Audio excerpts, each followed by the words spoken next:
RP બેડમાં, Rashmi સેવામાં અને ક્રિશ જેલમાં.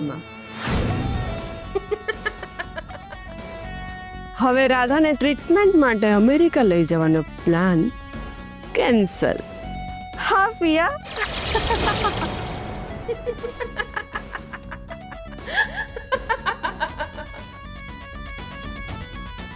હવે મારા શ્વાસમાં શ્વાસ આવ્યો. હા પિયા. Now I am feeling on the top of the world.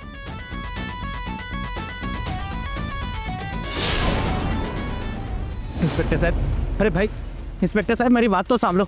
Inspector સાહેબ, હું સાચું કહું છું, મેં આ કંઈ નથી કર્યું. ક્યારે મને જાણી જોઈને આ કેસમાં ફસાવ્યો છે.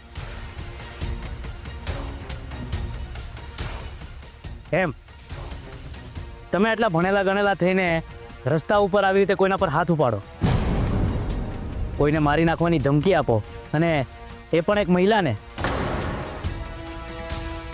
તમને ખબર પણ છે તમારા પર કેટલા ગુના લાગી શકે છે. ઇન્સ્પેક્ટર સાહેબ, મારું એવું કહેવાનું કે પછી કરવાનું કોઈ ઇન્ટેન્શન નહોતો. ક્યારે મને જાણી જોઈને ઉશ્કેર્યો એટલે ગુસ્સામાં મારાથી આ બધું બોલાઈ ગયું. અને ઇન્સ્પેક્ટર સાહેબ, એના માટે હું તમારી માફી માંગુ છું. પ્લીઝ મને માફ કરી દો. ઇન્સ્પેક્ટર સાહેબ પ્લીઝ, મારી પત્ની કોમામાં છે અને એની ટ્રીટમેન્ટ માટે અમેરિકા લઈ જવાની છે. તમે જો આવી રીતે મને અરેસ્ટ કરી લેશો તો પછી હું એની સાથે અમેરિકા કેવી રીતે જઈ શકીશ? તો આ બધું તમે જે કર્યું છે એ કરતાં પહેલાં તમારે વિચારવાનું હતું ને.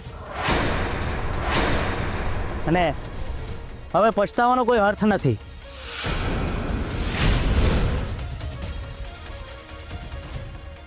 ઇન્સ્પેક્ટર સાહેબ, તમારી સામે હાથ જોડું છું, તમને રિક્વેસ્ટ કરું છું, પ્લીઝ પ્લીઝ મને જવા દો.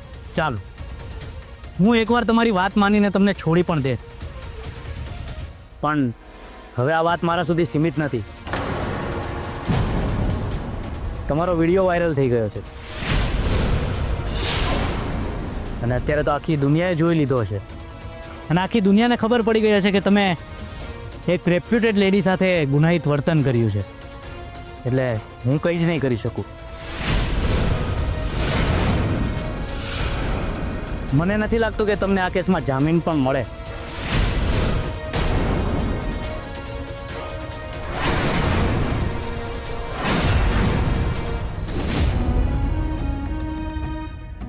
હે ગણપતિ બાપ્પા, તમારી હાજરીમાં અમારી સાથે શું થઈ રહ્યું છે?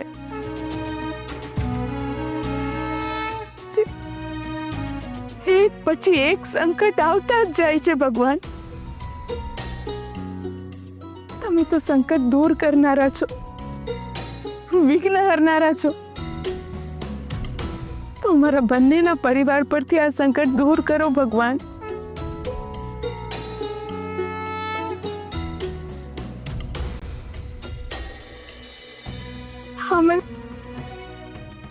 અમે બહુ શ્રદ્ધાથી તમારી સ્થાપના કરી છે. અમારાથી બને તેટલી અમે સેવા પૂજા કરી છે ભગવાન.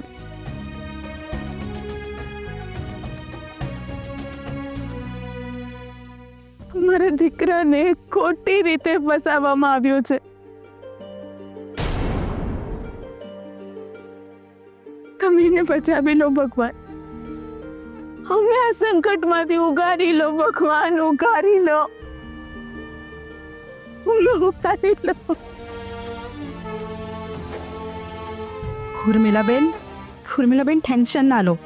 કૃષ્ણે કંઈ નહીં થાય.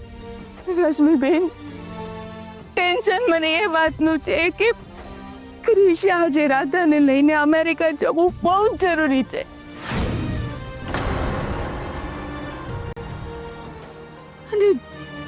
અને જો ઇન્સ્પેક્ટર એને ના છોડ્યો તો શું થશે? શું કરીશું? હા ઉર્મિલાબેન, તમારી વાત સાચી છે. મને પણ એ જ વાતનું ટેન્શન છે. મમ્મીજી, હવે આપણે બધા ભેગા મળીને ભગવાનને પ્રાર્થના કરીએ, એ જ આપણને કોઈ રસ્તો કાઢી આપશે.